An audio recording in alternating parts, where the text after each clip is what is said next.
বিশ্বের সবচেয়ে বেশি গোলের সুযোগ মিস করা 5 ফুটবলার। অনেকেই মনে করেন বেশি গোল মিস করা মানেই খারাপ খেলোয়াড়, কিন্তু আসল সত্য হলো যারা সবচেয়ে বেশি গোলের সুযোগ তৈরি করেন তারাই সবচেয়ে বেশি সুযোগ মিসও করেন। 5 হ্যারি কেইন, ইংল্যান্ডের ইতিহাসের অন্যতম সেরা স্ট্রাইকার। দুর্দান্ত ফিনিশিং, পাসিং এবং নেতৃত্বের জন্য তিনি বিশ্বজুড়ে প্রশংসিত।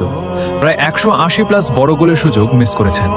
4 মোহাম্মদ সালাহ, লিভারপুলের কিংবদন্তি উইঙ্গার। তার গতি, ড্রিবলিং ও গোল করার ক্ষমতা তাকে বিশ্বের সেরা খেলোয়াড়দের একজন বানিয়েছে। প্রায় 200+ বড় গোলের সুযোগ মিস করেছেন। 3 ক্রিস্টিয়ানো রোনালদো, ফুটবল ইতিহাসের অন্যতম সেরা গোল স্কোরার। শত শত গোল করলেও তিনি প্রচুর সুযোগ তৈরি করেন, তাই মিসের সংখ্যাও বেশি। প্রায় 220+ বড় গোলের সুযোগ মিস করেছেন।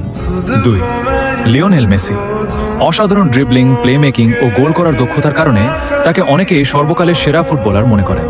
প্রায় 250+ বড় গোলের সুযোগ মিস করেছেন। 1 রবার্ট লেভানডফস্কি, আধুনিক ফুটবলের সবচেয়ে ভয়ঙ্কর স্ট্রাইকারদের একজন। বছরের পর বছর ধারাবাহিকভাবে গোল করে গেছেন। প্রায় 280+ বড় গোলের সুযোগ মিস করেছেন। এই টপ 5 তালিকায় আর্জেন্টিনার খেলোয়াড় 1 জন, মেসি। ব্রাজিলের খেলোয়াড় আছে 0 জন।